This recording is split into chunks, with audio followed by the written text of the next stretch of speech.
Alléluia. Je voulais bénir le nom du Seigneur pour la vie de chacun de vous. Amen. Que le Seigneur bénisse davantage. Aujourd'hui encore, nous allons nous entretenir sur un nouveau sujet.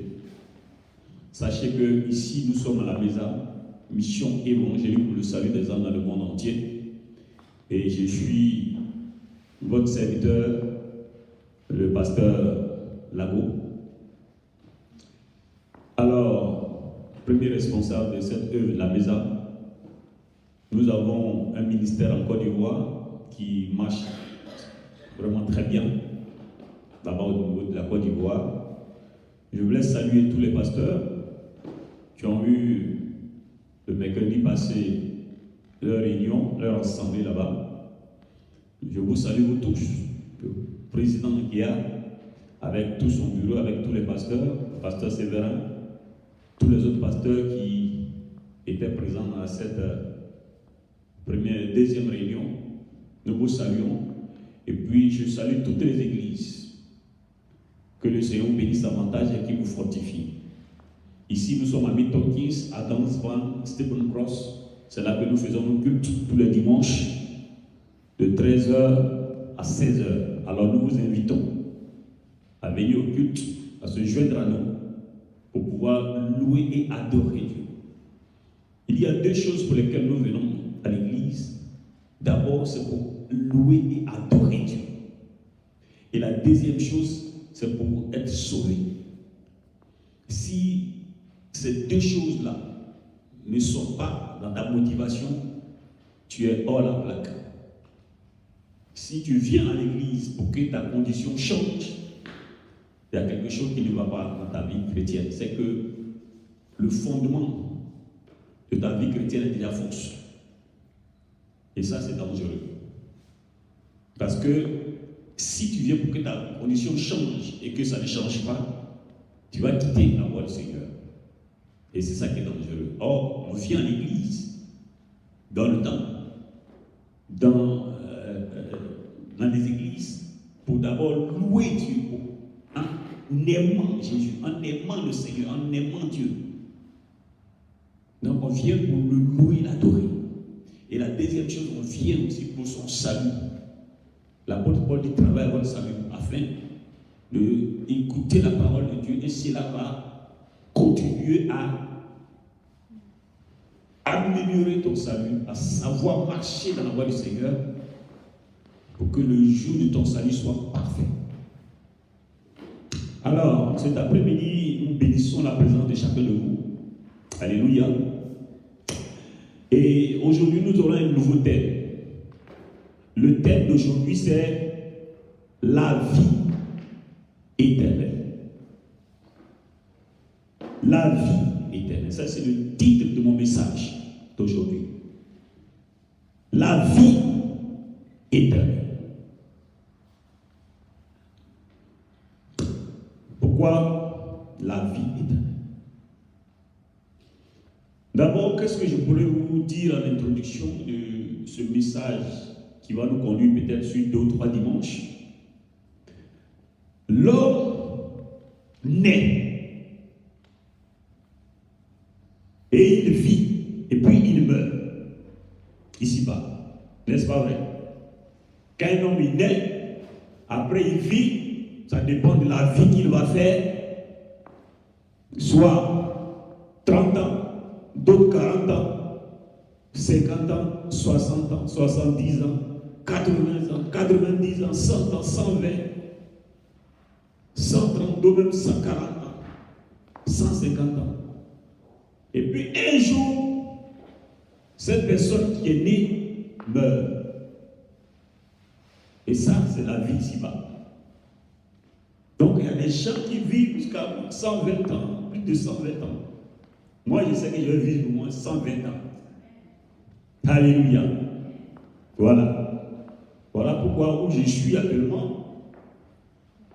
Dans 2 ans, j'aurai 60 ans, mais vous me voyez, je suis toujours encore Kéné. Alléluia. Oui. Dans 2 ans, j'aurai 60 ans.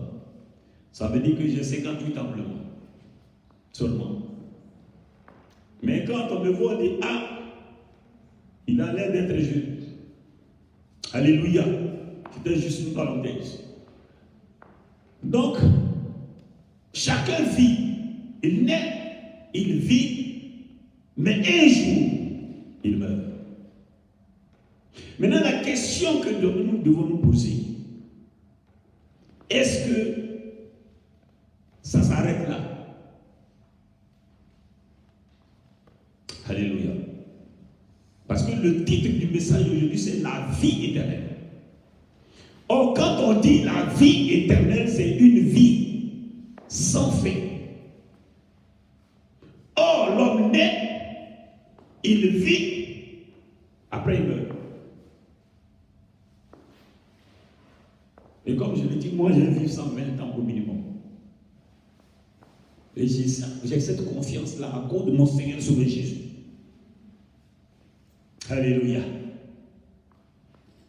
Alors,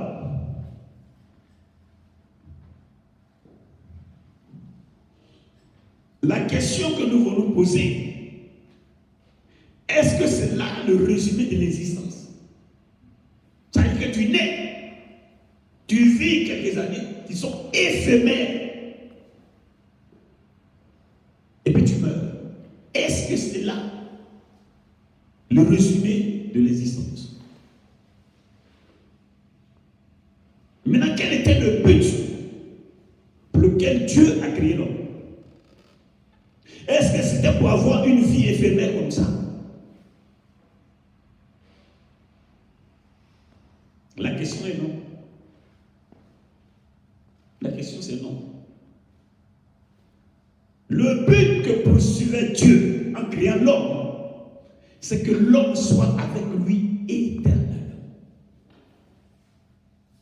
Comme Dieu lui-même, il vit éternellement, Dieu a créé l'homme à son image en plus, afin que cet homme-là soit devant Dieu éternellement.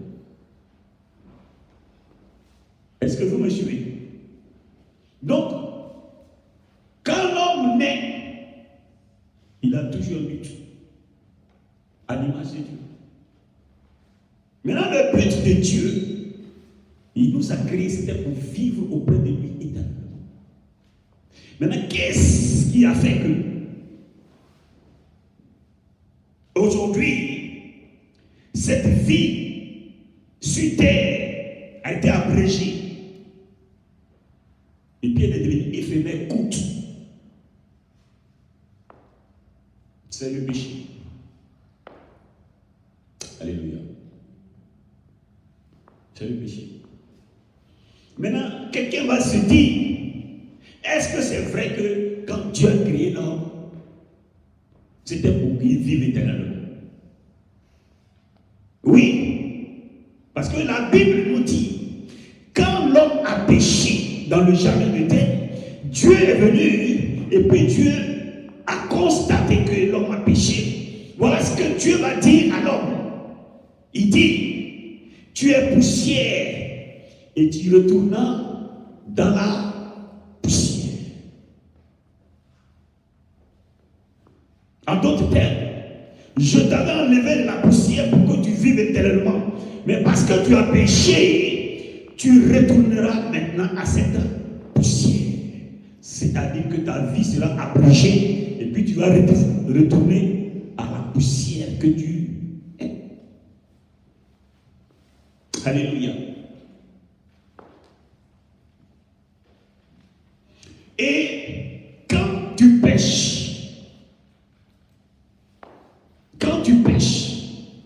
et puis le but de Dieu n'est pas accompli sur ta vie, et que tu as une vie éphémère courte, quel que soit ce que tu as sur cette terre, on appelle ça vanité des vanités. Maintenant, quand tu pêches, tu sais ce que tu deviens? Non, tu deviens la nourriture de Satan. C'est pas moi qui dis, c'est Dieu qui a dit ça. On me regarde comme ça, on dit, comment le pasteur peut parler comme ça? Non, c'est biblique. Voilà ce que la Bible dit. Il dit, que tu as péché, tu es poussière et tu te retournes à la poussière. Et puis Dieu est allé vers le serpent. Il dit, toi là, maintenant là, tu vas marcher sur ton ventre, tu vas ramper, tu n'auras plus de pieds. Et puis, la poussière sera ta nourriture. Alors qu'il dit à l'homme, tu retourneras poussière. En d'autres termes, cette poussière-là, ce sera celle qui sera ta nourriture. Or, c'est l'homme qui est poussière, qui n'a pas Jésus, qui n'a pas Dieu. Donc, quand tu pêches, tu deviens la nourriture de Satan, poussière. Donc, quand tu vois quelqu'un, quelle que soit sa richesse, quels que soient les trucs qu'il a, s'il n'a pas Jésus, il est poussière et il est la nourriture de Satan. C'est la Bible qui le dit. Alors toi qui m'écoutes, si tu attends cela, ne deviens pas la nourriture de Satan. Il faut que tu sortes de là. Comment il faut sortir de là? C'est ce que nous allons te montrer ce soir. Alléluia.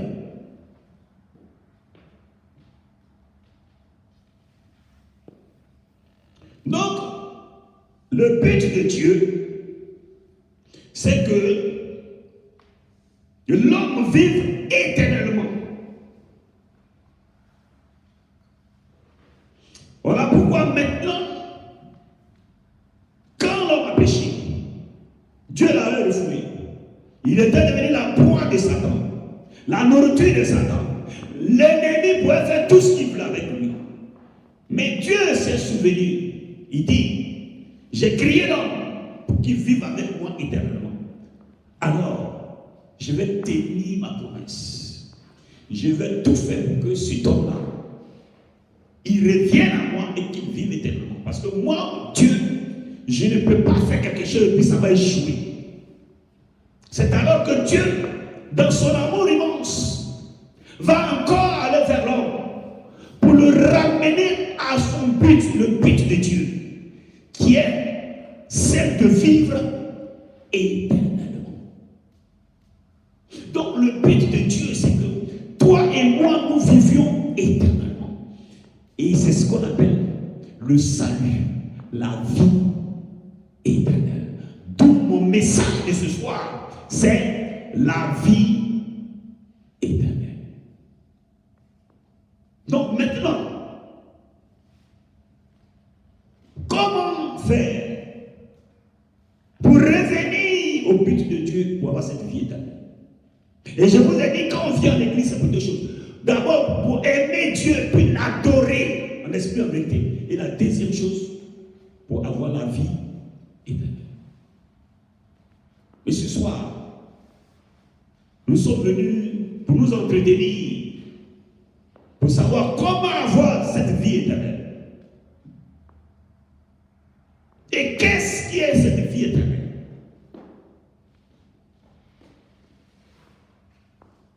Alléluia. Pour cela, nous allons lire nos textes de base qui vont nous conduire dans ce merveilleux message que nous allons voir, nous allons décortiquer. Nous allons ouvrir afin que le monde entier sache comment avoir cette vie éternelle que Dieu veut.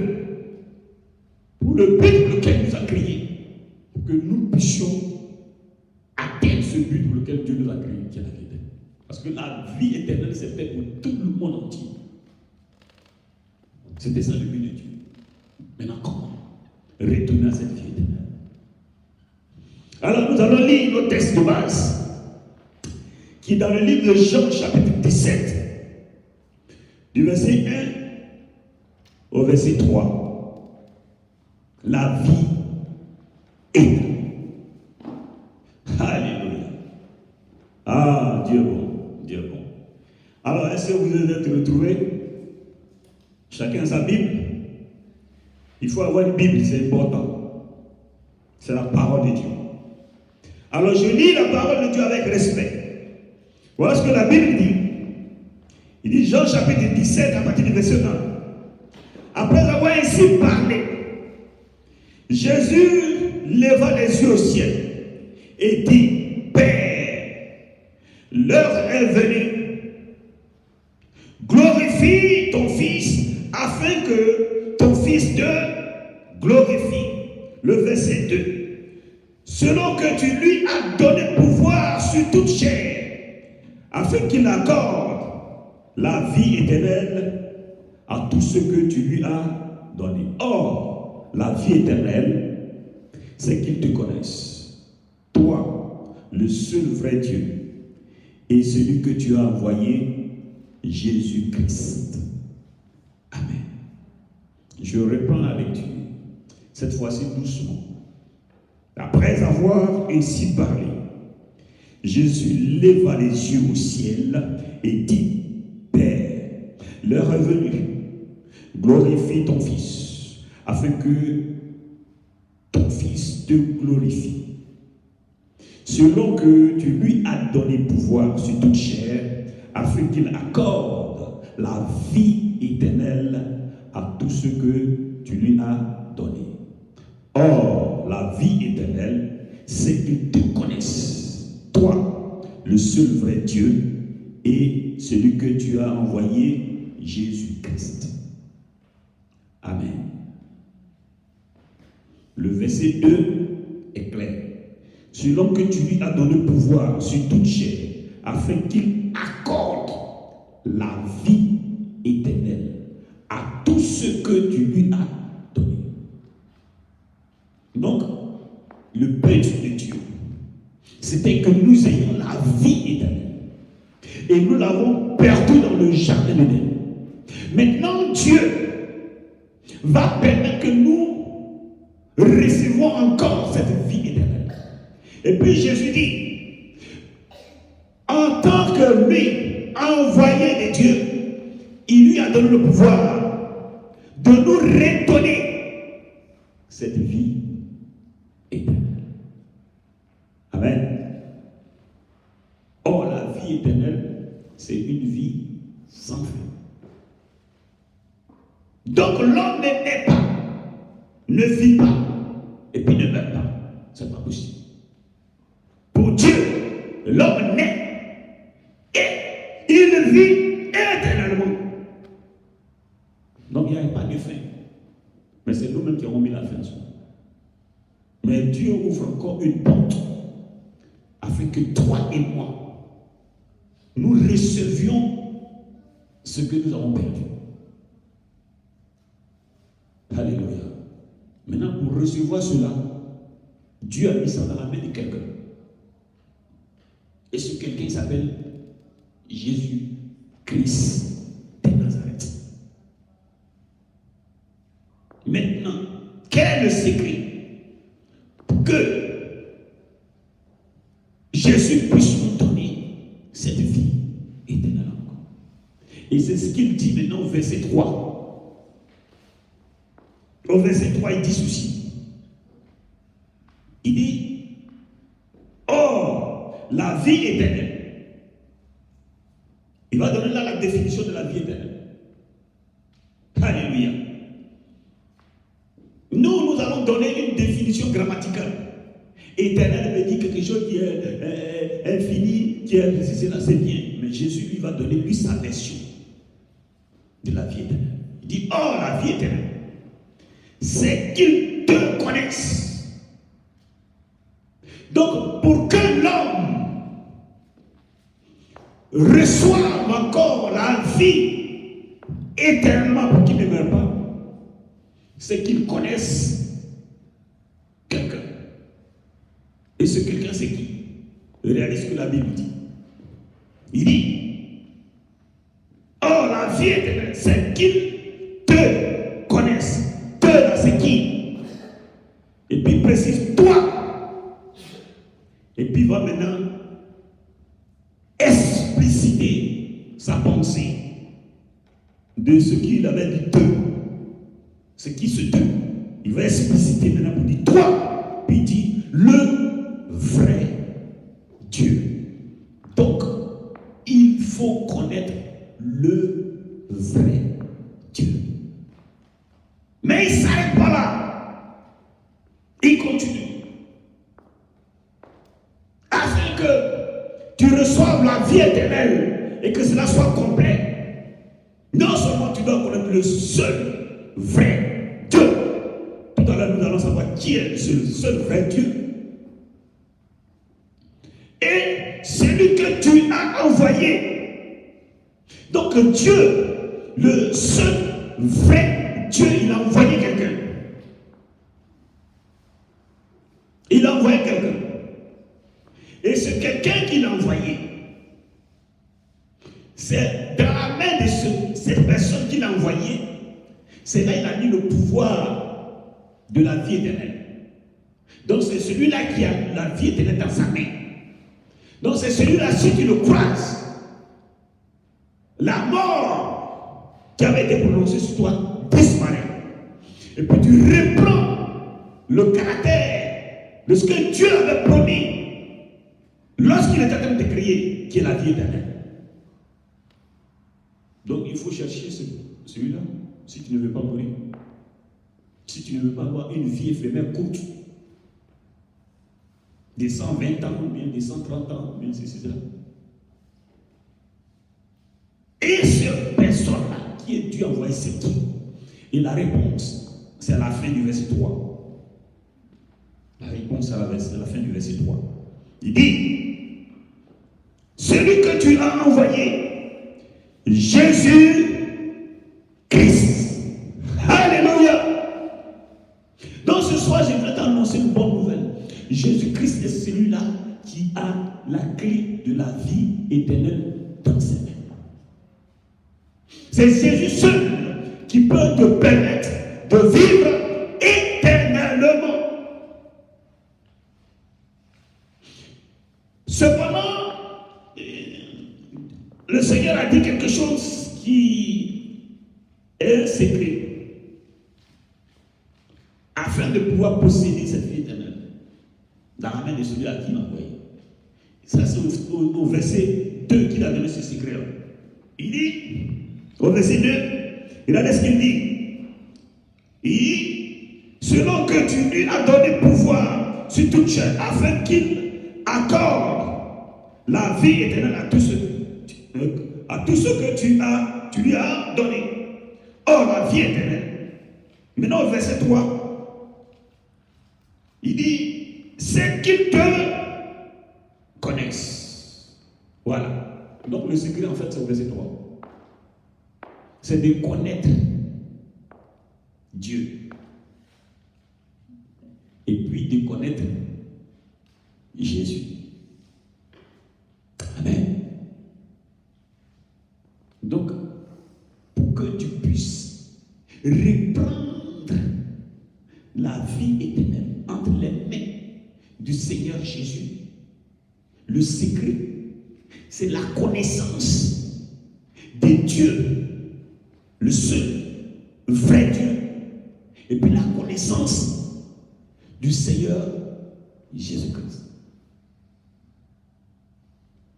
Voilà les deux secrets qui peuvent nous permettre de recouvrir la vie éternelle, le but que Dieu avait. Voilà. Alléluia. Maintenant, quelqu'un va se poser la question de savoir, est-ce qu'on peut connaître Dieu? Dieu est tellement mystérieux, puis grand, vaste. Qui peut dire qu'il peut connaître Dieu? Ça, c'est une utopie. N'est-ce pas vrai? Mais ce soir, je voulais t'annoncer une bonne nouvelle. C'est qu'on peut connaître Dieu.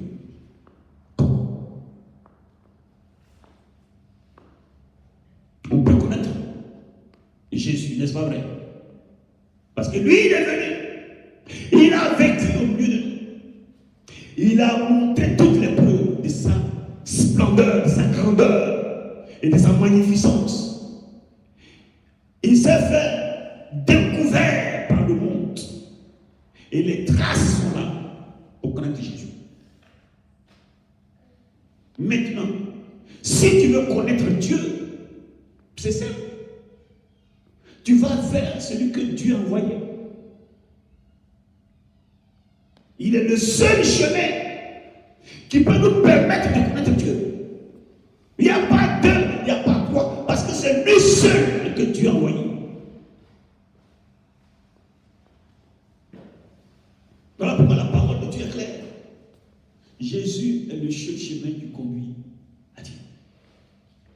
C'est pas Mahomet, c'est pas Bouddha, c'est pas Marie, c'est pas qui que ce soit. C'est Jésus seul qui peut nous permettre de connaître Dieu. Parce que c'est lui seul que Dieu a mené. Alléluia. Je prends un exemple simple.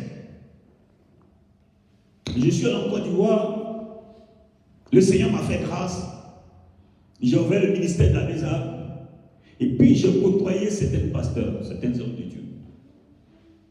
Ils ont appris à me connaître un peu. Alléluia. Et chaque fois dans mes déplacements, il y avait toujours un pasteur qui est à côté de moi, on fait tout.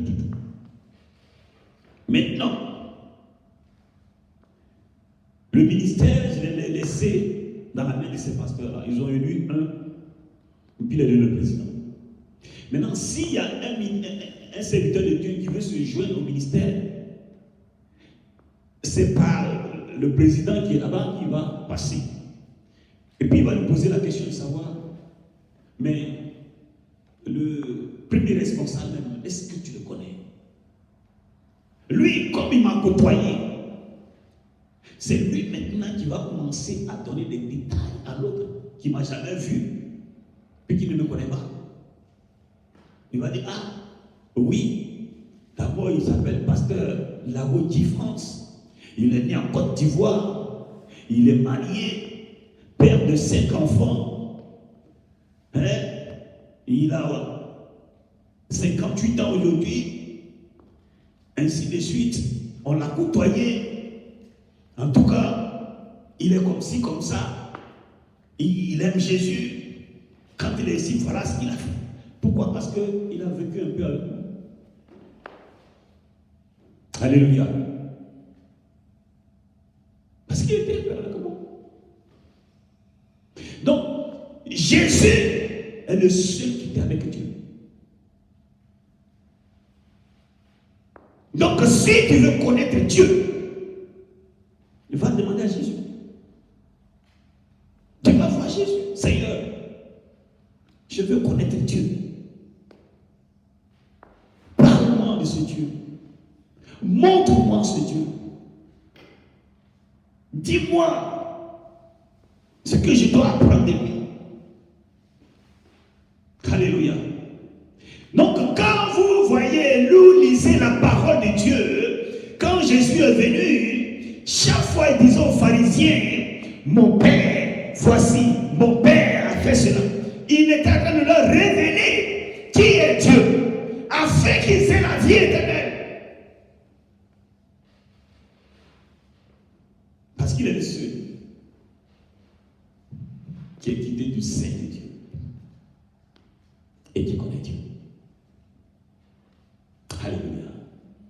Donc ce soir, pour rentrer dans les 2 secrets qui nous a été donnés, à savoir pour avoir la vie éternelle, ceux qui te connaissent, toi, le seul vrai Dieu. Donc pour connaître ce vrai Dieu, il faut aussi, pour avoir la vie éternelle, il faut connaître le vrai Dieu, et puis aussi il faut connaître celui qui l'a envoyé, Jésus-Christ. Donc nous allons commencer d'abord à chercher à connaître qui est Jésus. Donc ce soir, nous allons parler de notre Seigneur et Sauveur, Jésus-Christ. Il faut que tu connaisses Christ. Donc la première partie de mon message, ce sera la connaissance de Jésus-Christ Nazareth. Je suis venu ce soir te présenter celui que Dieu a envoyé. Son nom est Jésus-Christ de Nazareth. Il est le seul qui donne la vie éternelle. Parce que c'est dans sa main que Dieu le Père a déposé la vie éternelle, afin que ce que Dieu lui a donné, il puisse leur donner la vie éternelle. Veux-tu avoir la vie éternelle?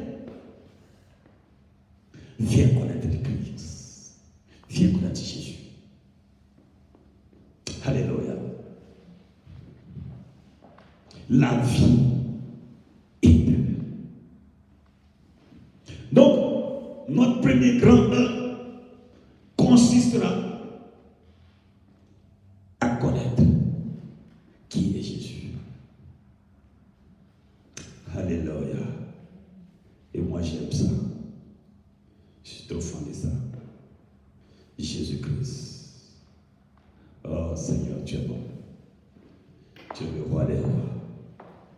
Le Seigneur, le bon Dieu. Ah, Dieu bon, Seigneur Jésus. Alléluia. Voilà. Alors, le Seigneur Jésus, nous allons prendre du temps, en long, en large, de parler à Jésus-Christ. D'abord, Jésus, c'est Dieu fait chair. Ça veut dire que Dieu qui l'a envoyé, le vrai là. Amen. C'est lui qui a pris une partie de lui. Et puis, a transformé ça comme fils pour l'amener sur terre. Alléluia. Parce que Dieu est capable de faire tout. Lorsque ta pensée dans ta tête, tu mets Dieu selon ta compréhension et selon ton mode de vie, il n'est plus Dieu. Donc Dieu est au-dessus de ta pensée et il est extraordinaire. Donc Dieu peut faire ce que toi, tu ne penses pas. Voilà pourquoi la Bible dit qu'il est omniprésent. Dieu peut se dédoubler en milliards et milliards. Ça veut dire que Dieu vient et se révèle à toi. Tu le vois avec toute une forme. Et puis, dans ce que tu as vu, il peut faire sortir, nous-mêmes le même Dieu là, il peut faire sortir des millions comme ça. Il n'a pas besoin de femmes. Il n'a pas besoin de quoi que ce soit pour aller faire œuvre fécondée avant que tel naisse. Non. Dieu est capable de tout et tout. Donc, quand tu arrives à ce degré-là, tu commences déjà à comprendre et à connaître Dieu. Mais on n'est pas encore à cela.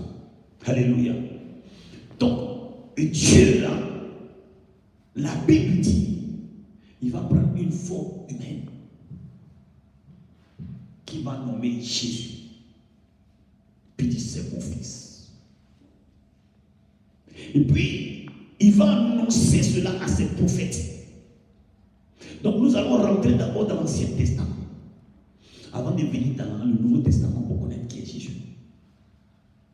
Alléluia. Donc, Jésus, tu dois savoir que c'est Dieu fait chair. Donc, Jésus est Dieu. Ah, oh, il y en a, je viens, je vais te voir, je vais te donner les paroles, je vais te donner le verset. Je ne vais pas toute chose, je vais te donner le verset. Alléluia. Nous allons prendre le livre d'Ésaïe. Ésaïe, chapitre 9, à partir du verset 5. Ésaïe a dit tellement de choses. Alléluia. Ésaïe a dit tellement de choses.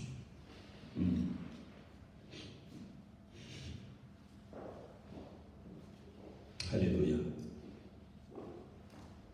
Dieu est bon, Dieu est bon, Dieu est bon. Nous allons parcourir la parole de Dieu. Nous allons parcourir la parole de Dieu. Et ce n'est pas Ésaïe seulement qui a eu la révélation, il y a eu beaucoup de prophètes. Mais nous allons lire d'abord Ésaïe. Amen.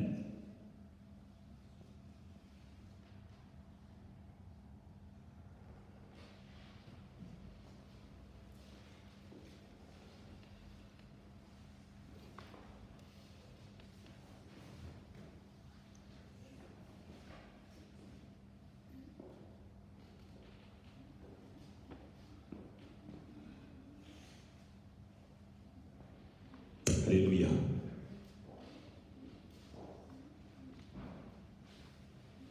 Alors, suivez-moi bien. Suivez mon commentaire bien. Nous allons d'abord connaître qui est Jésus. Dieu Tout-Puissant va amener une partie de lui qu'il appelle son fils. Parce que Dieu peut se dédoubler, peut se multiplier, peut se faire quoi que ce soit. Mais cette fois-ci, si Dieu le faisait comme ça, les gens vont avoir peur. Alors il va passer d'une autre manière. Parce que c'est ça la sagesse de Dieu. Elle dépasse l'entendement de l'être humain. Donc il va passer par une femme dans laquelle il va mettre une partie de lui, le même. En même temps qu'il est encore sur le trône. Et celle-là, elle va devenir enceinte sans rapport avec un homme. Alléluia. Voilà pourquoi je vous ai dit que Dieu n'a pas besoin de femmes pour faire tant, parce que c'est là. Maintenant, regardez ce que la Bible dit. Ésaïe chapitre 9, le verset 5. Il dit ceci. Car un enfant nous est né. Waouh. Un fils nous est donné de la part de qui? Qui a donné ce fils? Dieu. Maintenant, quel homme et puis quelle femme qui a eu un rapport pour que cet enfant soit né? Personne. Dieu va mener un enfant dans le sein. Et puis il continue. On l'appellera admirable. L'enfant qui va naître là, son nom s'appelle admirable. Est-ce que tu me suis? Et cet enfant, son nom c'est Jésus. Parce que dans le livre de Jean, il a déjà dit, l'ange Gabriel est venu pour annoncer. Ça, on va lire tout ça. Maintenant, il donne ici le nom de cet enfant. On l'appellera admirable. Il continue toujours. Conseiller. Donc, cet enfant s'appelle conseiller. C'est lui qui va nous conseiller. Maintenant, regarde ce qui suit. Après conseiller. Waouh. C'est pas moi qui ai dit. Tout à l'heure, je vous ai dit. Jésus, il est Dieu. Parce que si tu n'as pas compris ça, c'est dangereux. Et puis il dit, c'est Dieu le Père de l'humanité. On l'appellera Dieu puissant. Non seulement on l'appellera Dieu, cet enfant qui va venir, c'est Dieu, mais il est puissant.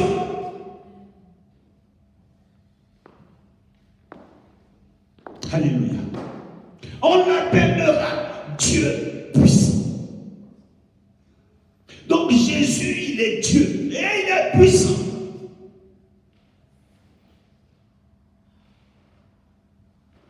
Et puis il continue. Il ne s'arrête pas encore là.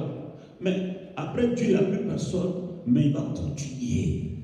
Parce qu'il faut que tu connaisses celui qui l'a envoyé, Jésus. Il faut que tu le connaisses. Jésus, c'est qui? Jésus, c'est le conseiller. Jésus, c'est l'admirable. Vous savez, on admire ce qui est merveilleux. Et dans la présence de Dieu, chaque minute que tu fais dans la présence de Dieu, c'est waouh. Je n'ai pas dit chaque heure. Parce qu'il y a des moments où tu vas quelque part et puis tu vois des choses et tu dis waouh. N'est-ce pas? Mais quand tu es dans la présence de Dieu, chaque minute, tu dis waouh. Oh waouh. Oh waouh. C'est comme ça Dieu. C'est ce qu'on appelle admirable. Ce qui est admirable dépasse l'entendement. Et nous, les hommes, Dieu veut que nous vivions dans ce waouh éternellement. Ça veut dire que quand tu es dans la présence de Dieu, il n'y aura aucune minute qui sera boring, comme le disent les Anglais, qui sera, et je ne sais pas comment on peut le dire en français, qui sera ennuyeux. C'est pas possible.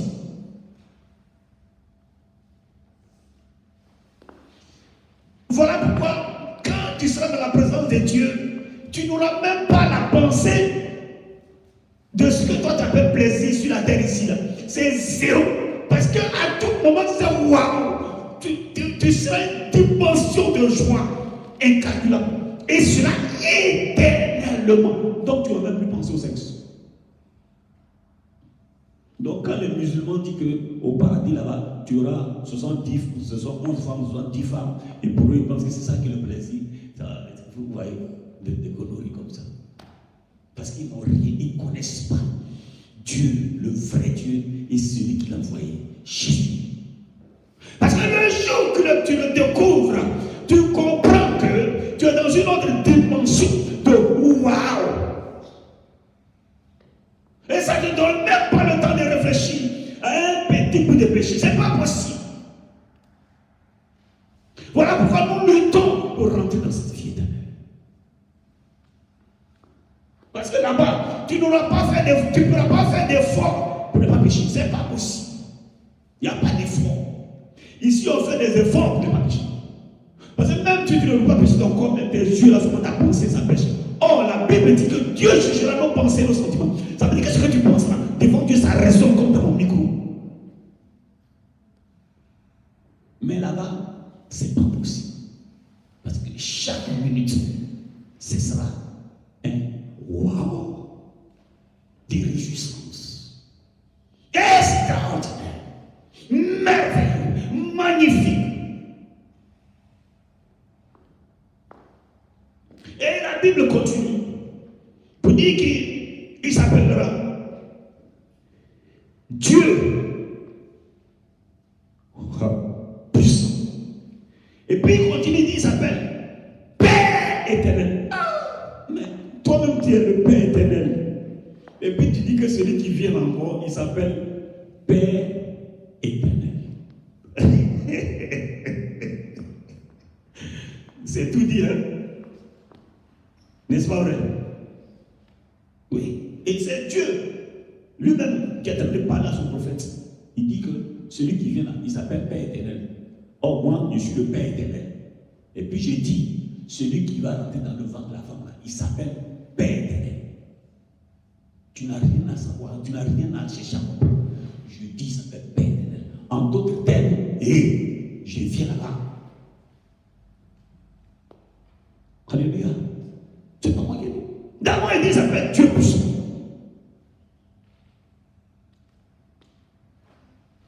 Après, il dit, il s'appelle Père éternel. Donc, celui qui vient là, il est Dieu. Et je prends la forme humaine pour venir. Ne vous trompez pas. Vous devez l'adorer. Or, le jour où un juif se met en genoux pour adorer, c'est qu'il a compris que celui qui est là, c'est Dieu. Et quand Jésus est venu, il marchait avec ses disciples. C'est le jour où il devait monter. Ses disciples se sont mis en genoux, ils ont commencé à adorer. Ils ont compris que c'était Dieu. Le temps nous tient. Alléluia. Nous allons nous arrêter là pour aujourd'hui. Je sais que c'est tellement doux qu'on ne veut pas s'arrêter, mais nous ici on est contenu par le temps. Parce qu'on loue une salle, il faut respecter le temps.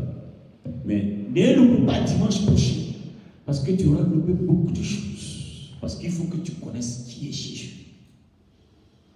Aujourd'hui on s'arrête là. Que le Seigneur bénisse. Que sa grâce repose sur vous. Jésus est Dieu. Le dimanche passé, je vous ai dit le Saint-Esprit est Dieu. Et ça, c'est rentré. Mais aujourd'hui, on parle de Jésus. Jésus est Dieu. Et on doit l'adorer. Dieu, on l'adore. Nous allons prier. Nous allons rendre grâce au Seigneur. Nous allons dire merci au Seigneur qui nous a fait grâce. Alléluia. Que le Seigneur bénisse. Que sa grâce repose sur nous.